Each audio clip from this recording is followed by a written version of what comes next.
Yoswa essuula 9 olunyiriri olusooka okutuuka ku lusembayo. Awo bakabaka bonna abaali emitala wa Yoludaani mu nsi ey'ensozi ne mu nsenyi ne ku ttale lyonna ery'ennyanja ennene Lebanooni gye lusimba, Abakiiti n'Abamoli n'Abakanani n'Abaperezi n'Abakiivi, Abayebusi bwe baakiwulira ne balyoka bakuŋŋaanira wamu okulwanyisa Yoswa n'Abayisirayiri n'omwoyo gumu. Naye abaali mu Gibyoni bwe baawulira Yoswa bye yakola ku Yeriko ne Ayi, ne basala amagezi, ne bagenda ne beefuula ng'ababaka, ne batwala ensawo enkadde ku ndogoyi zaabwe n'amaliba ag'omwenge amakadde agaayoleka agaatungirirwa, n'engatta enkadde ezibotose mu bigere byabwe era nga bambadde ebyambalo ebikadde, n'emmere yonna ey'entanda yaabwe ng'ekaliridde ng'ekutte obukuku. Ne bajja eri Yoswa mu lusiisira Girugaali ne bamugamba ye n'abantu ba Isirayiri nti, tuvudde mu nsi wala, kale kaakano mulagaane naffe. N'abantu ba Isirayiri ne bagamba Abakiivi nti, wozze ewammwe muli wakati wa nsi yaffe, naffe tunaalagaana tutya nammwe? Ne bagamba Yoswa nti, tuli baddu bo.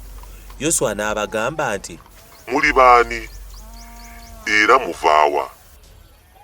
Ne bamugamba nti, abaddu bo bavudde mu nsi wala nnyo okujja wano olw'erinnya lya Mukama Katonda wo, kubanga twawulira okwatiikirira kwe ne byonna bye yakola mu Misiri, ne byonna bye yakola bakabaka ababiri Abamoli abaali emitala wa Yoludaani, Sikoni kabaka w'e Kesuboni ne Ogi kabaka w'e Basani eyali mu Alusitaluuko. N'abakadde baffe ne bonna abaali mu nsi yaffe ne batugamba nti, mutwalire olugendo olwo entanda mu mikono gyammwe mugende mubasisinkane, mubagambe nti, tuli baddu bammwe, kale kaakano mulagaane naffe. Emmere yaffe eno twagizibirira entanda yaffe mu nnyumba zaffe ng'ekyabuguma ku lunaku lwe twavaayo okujja gye muli, naye kaakano laba ekaliridde era ekutte n'obukuku. N'amaliba gano ag'omwenge ge twajjuza gaali majja era laba gayuliseyulise, n'ebyambalo byaffe bino engatto zaffe bikaddiye olw'olugendo olunene nnyo. Abantu ne batwala ku ntanda zaabwe ne batabuuza bigambo eri akamwa ka Mukama. Yoswa n'alagaana nabo emirembe, n'alagaana nabo obutabatta, n'abakulu b'ekibiina ne babalayirira.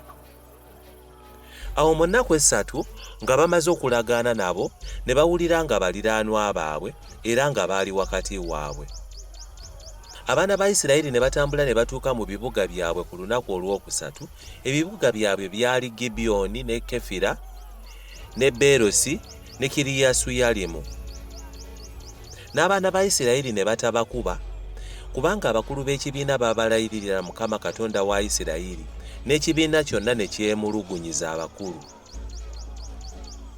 Naye abakulu bonna ne bagamba ekibiina kyonna nti, twabalayirira Mukama Katonda wa Isirayiri, kale kaakano tetuyinza kubakwatako. Bwe tunaabakola bwe tutyo okubaleka nga balamu, obusungu buleme okutubaako olw'ekirayiro kye twabalayiririra. Abakulu ne bagamba nti, mubaleke nga balamu. Ne babeera abaasiba enkwera abasenyi b'amazzi eri ekibiina kyonna ng'abakulu bwe baabagamba. Yoswa n'abayita n'abagamba nti, kiki ekyabatulimbya nga mwayogera nti tuli wala nammwe, nga muli muffe? Kale kaakano mukolimiddwa, so tewalibula kubeeramu mmwe abaddu ennaku zonna abaasiba enkwera abasenyi b'amazzi eri ennyumba ya Katonda wange. Ne bamuddamu Yoswa ne boogera nti, kubanga abaddu bo baategeezebwa ddala nga Mukama Katonda wo yalagira Musa omuweereza wo okubaawa ensi yonna n'okuzikiriza bonna abali mu nsi mu maaso gammwe. Kyetwava tutya ennyo olw'obulamu bwaffe ku lwammwe ne tukola bwe tutyo. Ne kaakano laba tuli mu mukono gwo, bw'olowooza nga kirungi era kituukirivu okutukola, kola bw'otyo. Era bw'atyo bwe yabakola n'abawonya mu mukono gw'abaana ba Isirayiri okubatta.